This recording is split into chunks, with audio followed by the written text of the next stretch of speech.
রাত 12টা, চারিদিকে নীরবতা। হঠাৎ তোমার কানে যদি কেউ এসে ফিসফিস করে বলে, ফিরে যা।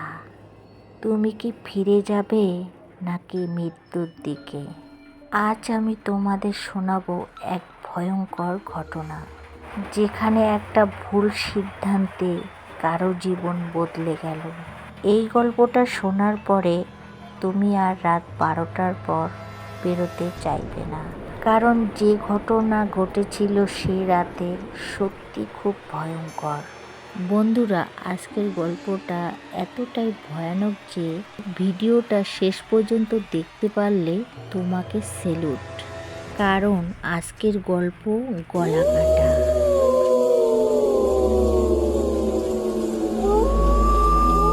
রাত তখন 12টা, চারিদিকে নিস্তব্ধ, শুধু দূরে কোথাও কুকুরের ডাক শোনা যাচ্ছে।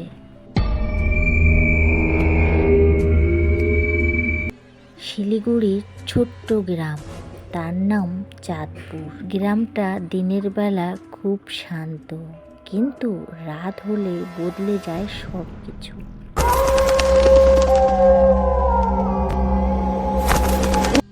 লোকেরা বলে ওই পুরনো বটগাছটার নিচে কিছু একটা আছে। কেউ রাতে ওই দিক দিয়ে যায় না।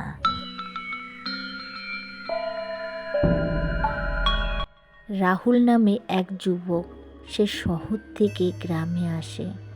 সে ভূত বিশ্বাস করে না। গ্রামের মানুষ রাহুলকে বারবার সাবধান করলো, ওই বটগাছের নিচে যেও না। রাহুল তাদের কথাগুলো শুনে হেসে উড়িয়ে দিল। সেই দিনে রাতে সে প্রমাণ করতে চাইল ভূত বলে কিছুই নেই।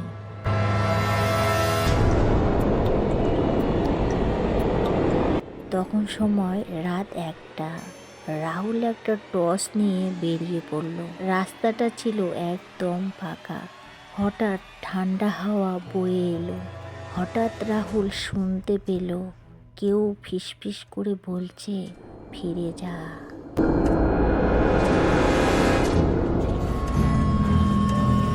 রাহুল থেমে গেল। সে চারিদিকে তাকালো, কিন্তু কেউ নেই। সে আবার হাঁটতে শুরু করলো।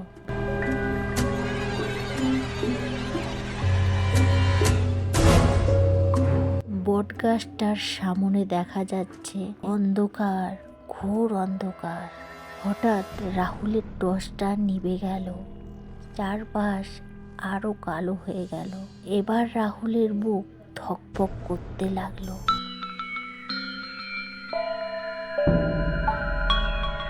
তার কানে কেউ ফিসফিস করে বলল, এত রাতে এখানে এসেছো?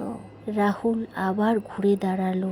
সে দেখল এবারও কেউ নেই, কিন্তু ঠান্ডা নিঃশ্বাসে সে কষ্ট অনুভব করছে। তার শরীর কাঁপতে লাগলো।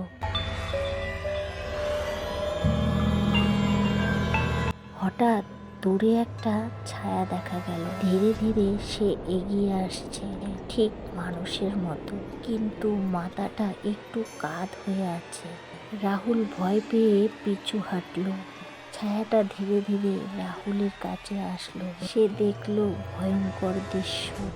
লোকটার গলায় ভয়ঙ্কর আঘাত, কিন্তু কোনো রক্ত নেই, শুধু কালো দাগ। চোখ দুটো লাল, মুখে এক বিকট হাসি।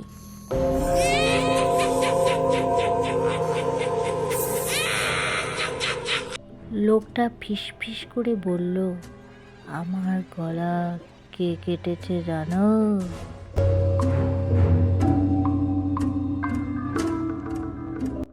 রাহুল আর কথা বলতে পারল না। তার পাগুলো, শরীর সব জমে গেছে যেন। ভূতটা আরো কাছে এলো।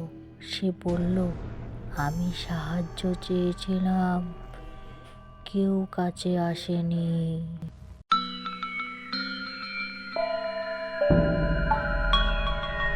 হঠাৎ চারিদিকে বাতাস বইতে লাগলো। গাছের পাতা কাঁপছে। সেই দেখে রাহুল চিৎকার করতে লাগলো, কিন্তু রাহুলের গলা দিয়ে কোনো শব্দ বের হচ্ছিল না। ভূতটা তার দিকে হাত বাড়ালো। হাতটা ছিল বরফের মতো ঠান্ডা। সে বলল, এবার তুই থাকবি আমার সাথে।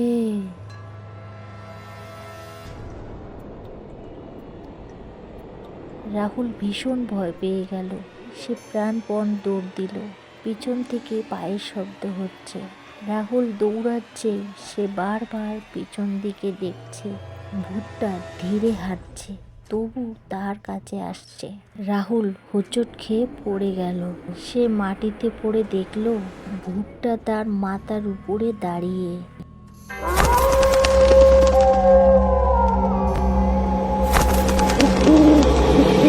তার ঠান্ডা আঙ্গুল রাহুলের গলায় ছুঁয়ে দিল।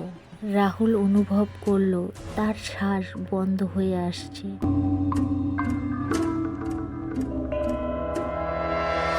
দূরে মোরগ ডাকার শব্দ শোনা গেল। ভোর হয়ে আসছে।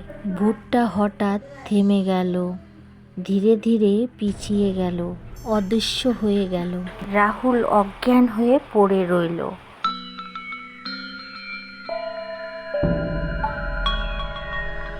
সকালে গ্রামের লোক তাকে খুঁজে পেল। রাহুলের গলায় অদ্ভুত দাগ, যেন কেউ ছুরি মেরে গেছে।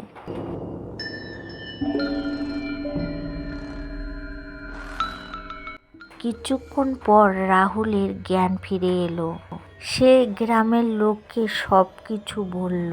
সে রাতের ঘটনা। সবাই শুনে অবাক হয়ে গেল।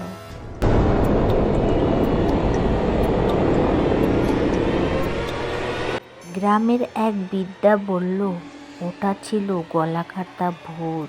অনেক বছর আগে ওই বটগাছটার নিচে একজনকে খুন করা হয়েছিল। তার গলা কেটে ফেলা হয়। তার আত্মা এখনো শান্তি পায়নি।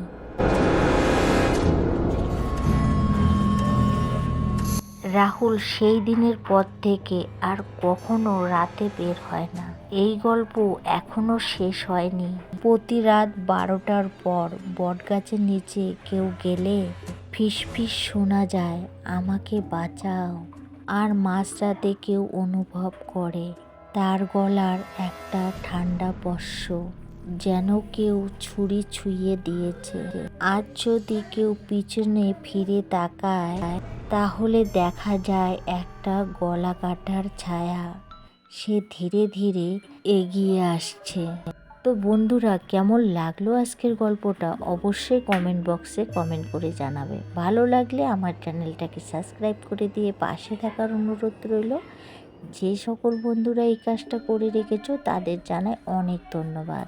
আজকের মতো বিদায় নিচ্ছি। আবারও দেখা হবে নেক্সট গল্পে। সবাই ভালো থাকবে, সুস্থ থাকবে।